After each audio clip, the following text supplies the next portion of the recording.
Good morning, everybody. A warm welcome to episode 7 of my walk and teach here in the forest. So we're going to take a detailed look at the past continuous today.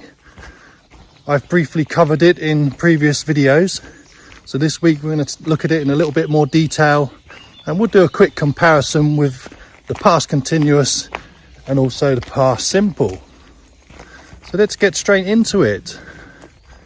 The past continuous. So we're using auxiliary verb was and were. Remember, I was, he, she, it was, we, you, they were, plus the main verb, which is the present participle, that ing form of the verb. Now the key to using past continuous is to remember that we're talking about two pasts at the same time. And at least one of those pasts is a continuous activity. So on a timeline, the activity starts in the past, continues, and then it finishes.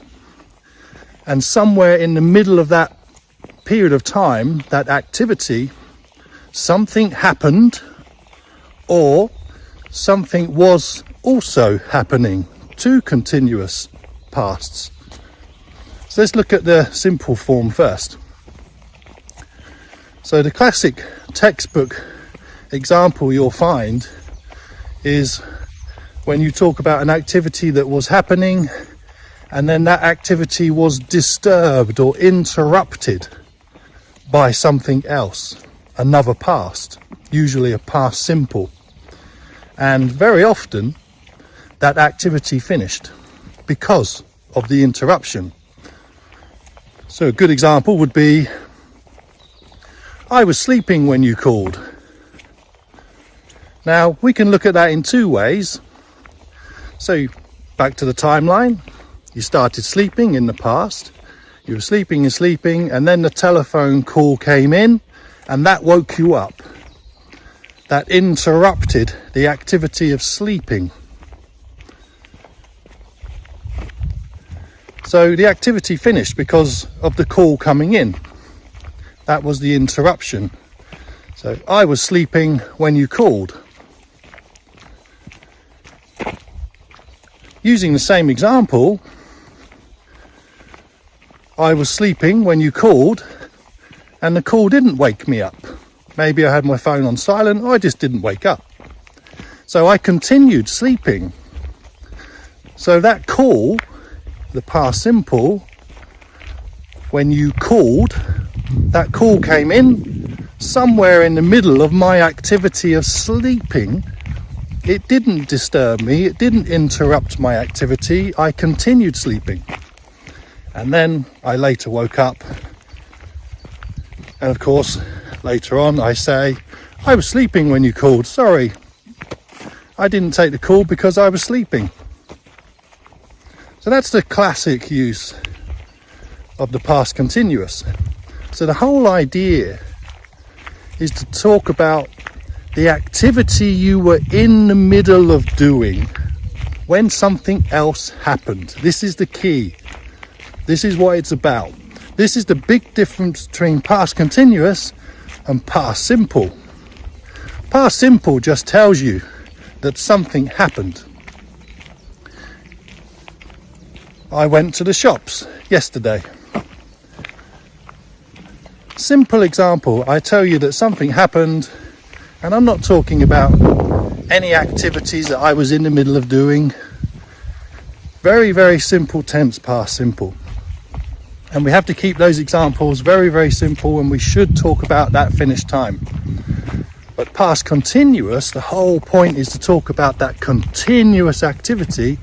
You were in the middle of something when something happened or was happening. So let's move on to the was happening, the two continuous activities. So an example I can make, I was walking in the forest last week. We can specify the time if we want to, if it's important.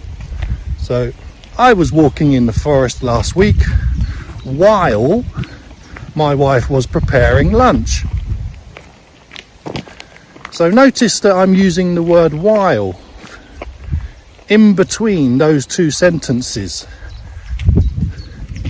We use while when we use ing form after it, yeah, past continuous after that.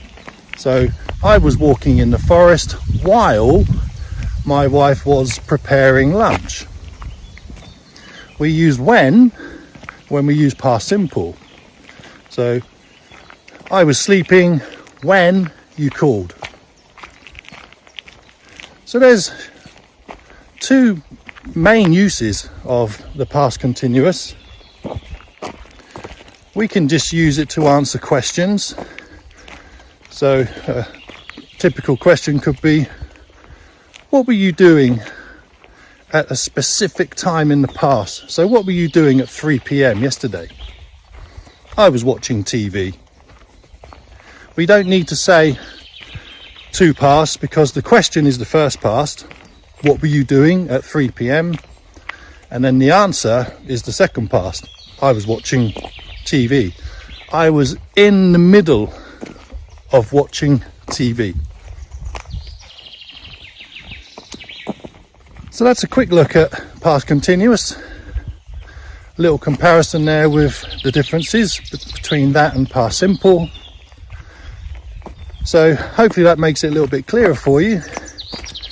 And next week we'll move on to a different tense and look at that in a little bit more detail. So if you like the video, please do like it. It does help. And share it. Let other people know. If you haven't already bought my web app, please check it out. There's a QR code on the screen. There's also my web page. And take a look at that. And I'll see you next week. Bye for now from the forest. Take care.